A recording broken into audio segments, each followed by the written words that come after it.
दैवी एषा गुणमयी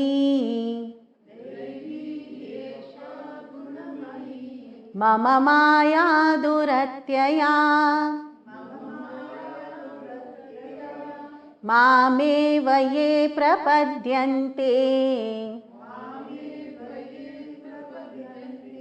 मायामेतां तरन्ति ते.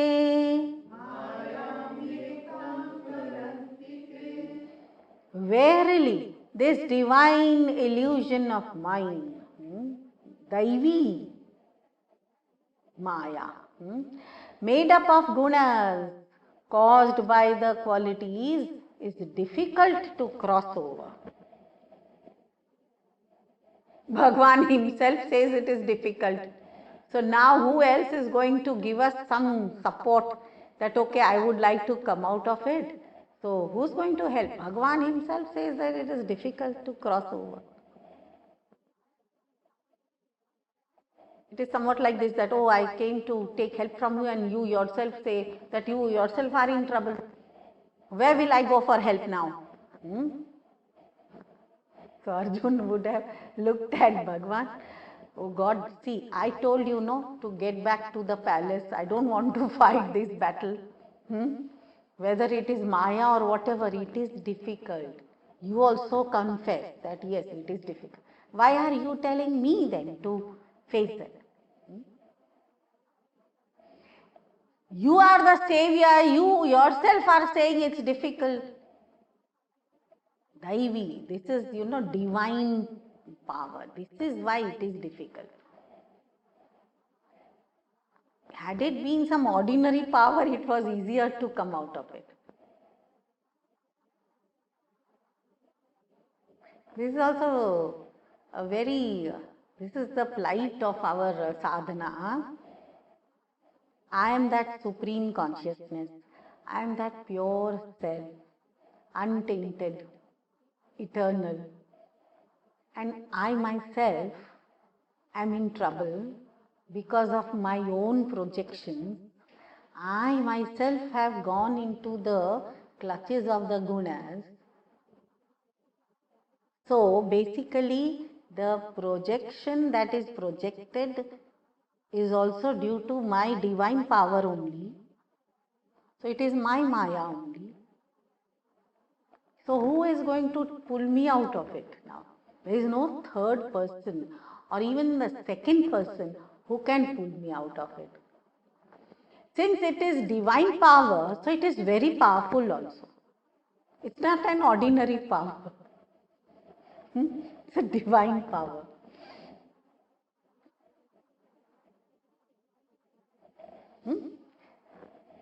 This is explained very beautifully in Sreemad Bhagavatam. Yoga Maya. It is called as Yoga Maya. This is the divine Maya. Maya is divine. So, Maya, divine Maya, listens only to the Supreme Divinity.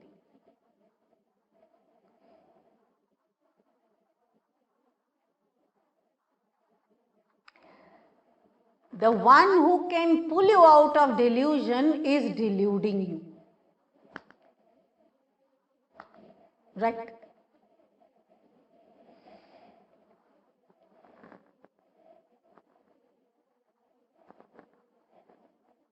It's very simple to understand in this way, okay? So you wanted to play hide and seek with your child.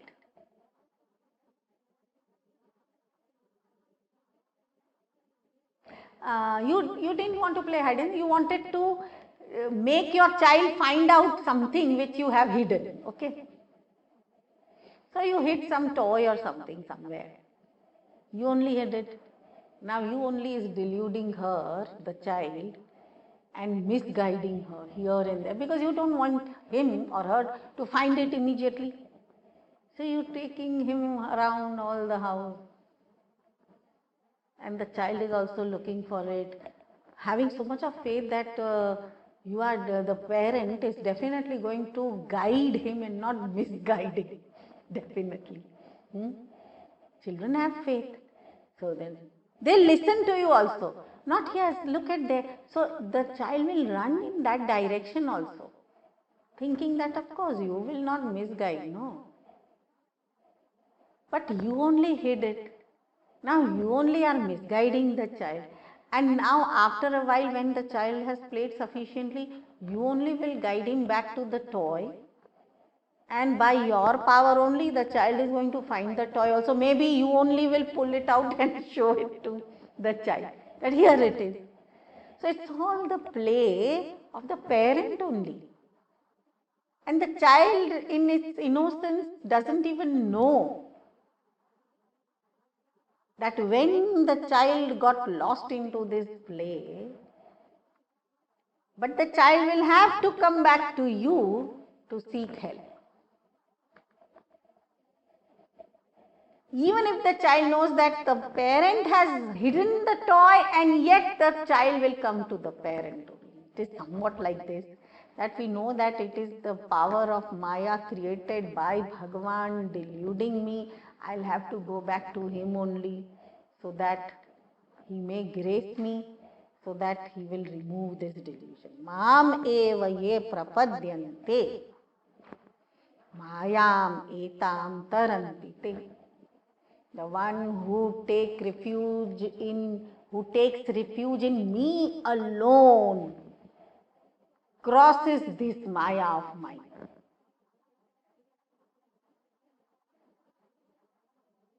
So instead of running around here and there, whole of our life after life, helter-skelter we go in wants and desires and this and that, straight off go to the Lord and seek His refuge. He will pull you out of this Maya, and you will suddenly realize that all your wants were useless. Why? Because you are complete in yourself. You have nothing lacking in you for which you were running.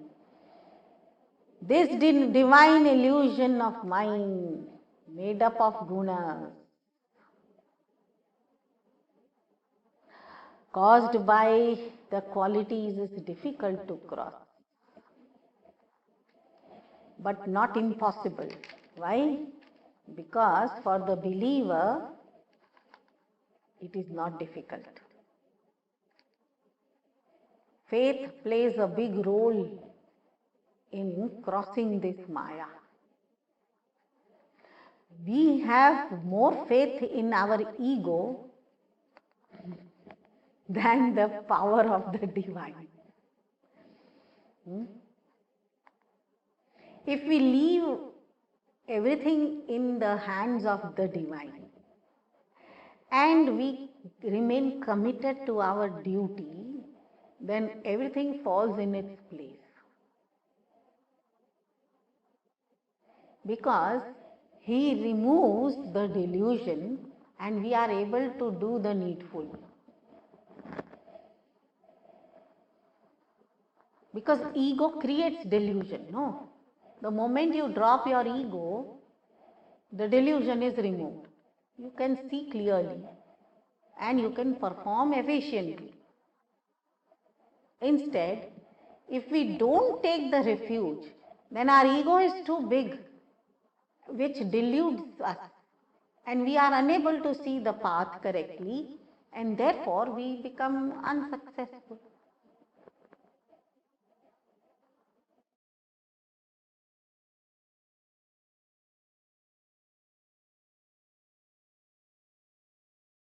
So it is good to have faith and to be a believer. How can one devote oneself to Him alone? It's not very difficult again. Why? Because Bhagavan has told that how essentially He is present in all. So in fact, when Bhagavan says that the one who takes refuge in me alone crosses this Maya, in other words, he is explaining that instead of seeing the differences created due to the gunas, We have to see the essential self in all, and that is the way to take refuge in the divine and to come out of our delusion and cross the Maya. This is the wholesome treatment in one sentence, which may take time or might require some various types of sadhanas put together.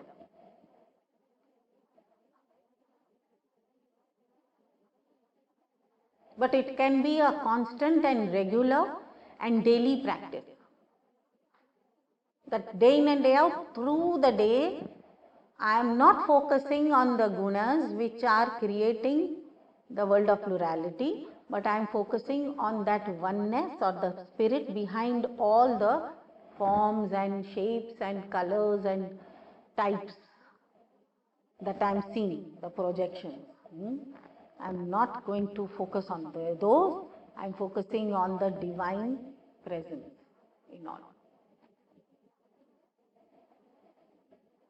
For that you have to prepare your mind by doing the practice of meditation in the morning.